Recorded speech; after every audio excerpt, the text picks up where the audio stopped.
Friends, दुख आता है समझ के लिए और खुशियाँ आती है बांटने के लिए।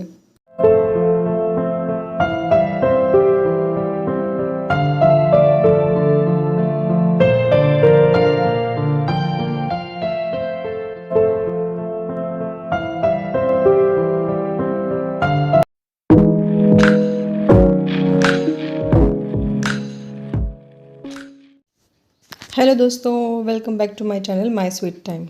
आज 9 फरवरी है। आज संकट चतुर्थी है, यानी कि गणेश चतुर्थी है। व्रत का दिन है। मैं लौटी थी 6:15 बजे स्कूल से। अभी बजे हैं 6:45 और हम अभी जा रहे हैं गणेश जी के मंदिर। चतुर्थी है और मेरे मम्मी पापा भी आए हुए हैं, तो इनको लेकर हम जा रहे हैं गणेश मंदिर। अंधेरा हो गया है और हम वहाँ पर गणेश मंदिर के पास पहुँच गए हैं। मंदिर में जाना मुझे बड़ा अच्छा लगता है, क्योंकि मंदिर में एक पवित्र वातावरण होता है, सकारात्मक सा वातावरण होता है। सभी लोग वहाँ पर अपने सारे अभिमान भूलकर, अपने सारे कर्मों को भूलकर नतमस्तक होते हैं भगवान के सामने। इसलिए सबकी आभा जो होती है वो आभा सकारात्मक होती है, इसलिए वहाँ का वातावरण बड़ा पवित्र होता है। ये मंदिर में प्रवेश करते हुए हम अभी आरती का समय होने वाला है। 7 बजे आरती होती है। हम थोड़ा पहले ही चले गए थे। मोदक बनाकर लेकर जाने थे मुझे, लेकिन उतना समय नहीं था। अगर मैं मोदक बनाने में लग जाती तो फिर आरती मिस हो जाती, जो मुझे आज मिस नहीं करनी थी। यहाँ पर हम पहुँचकर भीड़ थोड़ी अभी कम थी, इसलिए सीधा गणेश जी के पास जाने का मौका मिला। फिर भी पुजारी जी मुझे कह रहे थे कि आगे चलो आगे चलो, लेकिन भीड़ की वजह से मैं आगे नहीं जा पा रही थी। और वहाँ पर ऐसा वो रूप था गणेश जी का, तो मुझे ऐसा लग रहा था कि वहाँ से हटे ही ना, उनका रूप बस देखते ही रहे। बार बार पुजारी जी कह रहे थे कि आगे बढ़ो आगे बढ़ो, और मैं वहीं पर रुक कर फिर बार बार गणेश जी की जो मूर्त है उसको मैं निहार रही थी। पास ही में शिवलिंग भी है गणेश मंदिर में।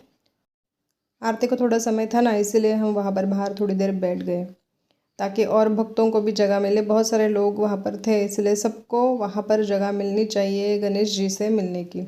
ये जो मंदिर का आजू बाजू का सारा एरिया है, वहाँ पर थोड़ा सा एक बगीचा भी है और ये मंदिर है। भव्य ऐसा ये मंदिर है और ये पुरातन काल से यहाँ पर है, अभी उसको नए से बनवाया गया है। आरती से पहले गणेश जी का श्रृंगार हो रहा है। वहाँ के जो पुजारी हैं वो सारा गणेश जी का श्रृंगार कर रहे हैं और लोग वहाँ पर अभी आरती के लिए खड़े हैं कतार से, लाइन से। मैं यही बात कर रही थी कि जब हम मंदिर में जाते हैं तो सब लोग अपना सारा ईगो भूलकर भगवान के सामने नतमस्तक होते हैं, इसलिए वहाँ की जो आभा होती है बड़ी पवित्र होती है और हमारा मन भी शांत होता है, भले ही हम कितने थके हारे हो। वैसे बात की जाए तो आज दिन भर स्कूल में हेक्टिक शेड्यूल था, फिर भी मैंने मंदिर जाना सोचा। ऊपर से मुझे बहुत तेज सिर दर्द हो रहा था, उसके बावजूद भी मैंने सोचा कि अगर सिर दर्द का लेकर बैठूंगी तो फिर कुछ काम नहीं होगा, इसलिए मंदिर चली गई। घर पर आकर फिर डिनर की भी तैयारी करनी थी। सबसे पहले मुझे बनाने थे मोदक, क्योंकि मोदक तो मैं लेकर नहीं गई थी, लेकिन आज चतुर्थी है इसलिए मोदक का भोग मैं अगर मुझसे बन पड़ता है तो मैं लगा देती हूँ। तो मैंने सोचा कि मोदक का भोग लगा दूँ। ज़्यादा नहीं, 11 मोदक बनाए थे मैंने उस दिन सिर्फ। वैसे 121 बनाए जाते हैं, लेकिन इतना समय था ही नहीं, क्योंकि मंदिर से लौटते लौटते हमें 7:45 बज गए थे। डिनर का भी समय हो रहा था, तो इसलिए मोदक की तैयारी में मैं लग गई। वहाँ मेरी मम्मी मुझसे बातें कर रही है, बातें चल रही है हम दोनों की। बातें करते करते काम भी हो रहा है। और मुझे बनाना था मिक्स वेज। दोपहर का थोड़ा सा राइस था, बहुत सारा बच गया था, तो मैंने सोचा कि फ्राइड राइस बना दूँ और मिक्स वेज बना दूँ। तो उसी की तैयारी में मम्मी अभी लगी है और मैं यहाँ पर मोदक की तैयारी में लगी हूँ। मोदक के लिए मैंने सूखा नारियल घस लिया और थोड़ा सा गुड़ जो है वो भी घस लिया। और ये जो मेरा बेटा अनिकेत, ये फिर यहाँ पर मुझसे बातें कर रहा है, क्योंकि ये भी हॉस्टल में रहता है। बहुत कम समय मिलता है इसको, अगर जब ये घर पर आता है तो मुझसे बातें करने के लिए। शाम को मैं लौटती हूँ, उसके बाद तो थोड़ा ही समय बच्चों के लिए होता है मेरे पास, तो जितना समय होता है उसमें से मैं जितना हो सके उतना बच्चों के लिए देती हूँ। इसलिए ये यहाँ पर खड़ा होकर उससे बात कर रहा है और ये मोदक की मैं तैयारी कर रही हूँ, मोदक बना रही हूँ। मोदक के लिए मैंने सूखा नारियल, गुड़ और थोड़ी सी इलायची उसमें मिला दी, और वही जो रोटियों के लिए आटा बनाते हैं वैसा ही आटा उसके लिए लगाया जाता है, और ये मोदक फिर आटे के ही बनते हैं, जो अच्छे होते हैं, जल्दी बन जाते हैं। अगर हम वो चावल के मोदक बनाने की सोचे तो उसमें उसका जो प्रोसेस है वो थोड़ा सा लेंदी सा हो जाता है, इसलिए ये जो मोदक है ये मैं जल्दी से बनाने के लिए यही मोदक बनाती हूँ हमेशा। बचपन में ना फ्रेंड्स, ये मोदक बहुत खाया करते थे। मेरी मम्मी ये मोदक बहुत ज़्यादा बनाती थी। वो भी सिलाई का काम करती थी, इसलिए सिलाई के काम में उसको भी टाइम नहीं रहता था, फिर भी वो किसी भी चीज़ में कमी नहीं करती थी हमारे लिए, खाना बनाने में या फिर भगवान के भोग में, कभी भी वो कोई कमी नहीं रखती थी। इसलिए उससे ही मैंने ये सारी बातें सीखी है। मैं एक क्विक रिव्यू दिखा रही हूँ मोदक का, मैंने कैसे बनाया है मोदक। बहुत ही सिंपल तरीके से मोदक होते हैं, इनको तल लिया जाता है, घी में भी तल सकते हैं, तेल में भी तल सकते हैं, लेकिन अगर ये गुड़ के हैं तो इनको तेल में तलना अच्छा होता है, तेल से ये थोड़े ज़्यादा टेस्टी लगते हैं। शक्कर मिलाओ तो फिर घी से, देखो अंदर कितने जूसी बने थे। तो इसके बाद मैंने शुरू कर दी फिर अभी डिनर की तैयारी।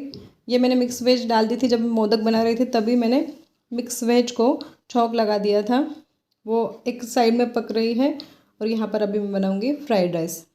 रोटियां मुझे ज़्यादा बनानी नहीं थी, क्योंकि मम्मी पापा कह रहे थे कि हमें बिल्कुल भी भूख नहीं है, एक आध रोटी खाएंगे तो खाएंगे, इसलिए।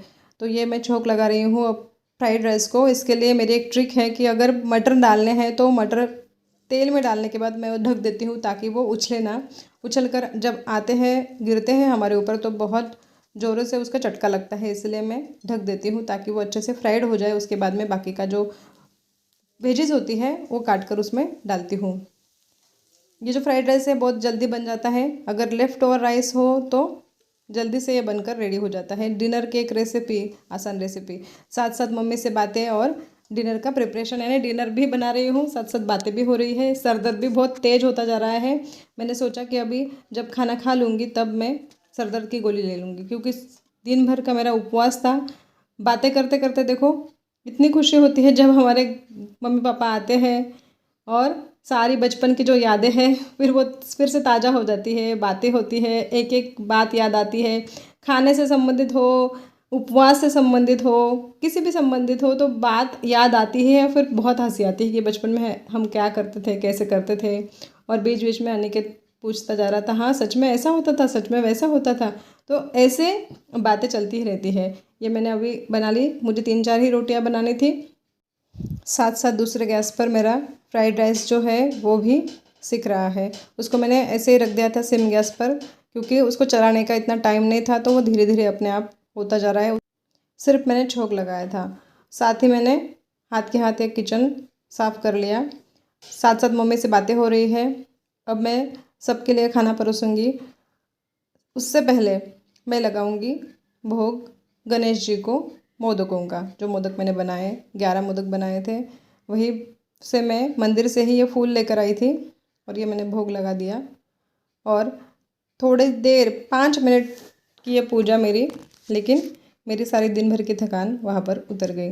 मंदिर में जाने से आधी थकान उतर गई थी, अभी आधी उतर गई, बाकी तो मम्मी से बातें करते करते भी हो जाएगी। सिर दर्द थोड़ा कम होता जा रहा है अभी। सबको मैंने खाना परोस दिया, लेकिन तभी मुझे याद आया कि पापड़ सेकने बाकी है, तो सबको खाना परोसने के बाद मैंने ये 2-4 पापड़ सेक लिए। फ्रेंड्स, जब मैं ये पापड़ सेकती हूँ तो बड़े से बर्नर को तेज कर कर बहुत जल्दी जल्दी पापड़ को पलटा पलटा कर उसको सेकती हूँ, ताकि ये अच्छी तरह से चारों तरफ से सिक भी जाते हैं और जलते भी नहीं हैं। ये मेरी ट्रिक है इस पापड़ के लिए। दोपहर में बने साबूदाने की खिचड़ी भी मैंने गर्म कर ली, ताकि सब उसको थोड़ा थोड़ा खा ले, कुछ भी जाया ना जाए, कुछ भी वेस्ट ना हो। इसके बाद मैं खुद बैठ गई खाना खाने। देखो, मैंने सिर्फ फ्राइड राइस और मोदक के लिए, बाकी मुझे खाने की कोई इच्छा नहीं थी। दिन भर का व्रत होता है तो फिर ज़्यादा खाना खाने की इच्छा नहीं होती। देखो ये कैसा मैंने ये जो मोदक बनाया है, इसको मैं आपको फोड़ के दिखा रही हूँ, कितना जूसी सा ये मोदक बना है ना। हाँ जी, तो अभी बजे है रात के 10:40। खाना वाना सब खा लिया, किचन मैंने समेट लिया, अपने मम्मी पापा से ढेर सारी बातें कर ली। अब वो सोने चले गए। इनफैक्ट घर के सभी लोग अभी सोने चले गए, सिर दर्द भी चला गया अभी। और अब स्टार्ट होता है मेरा स्वीट टाइम, ये मेरा खुद का टाइम। अभी मैं करूँगी थोड़ा कुछ काम। तो दोस्तों, अगर आपको मेरा ये ब्लॉग किसी भी वजह से अच्छा लगा हो तो इसको लाइक कीजिए और सब्सक्राइब कीजिए। मिलती हूँ आपको अगले ब्लॉग में। राम राम जी।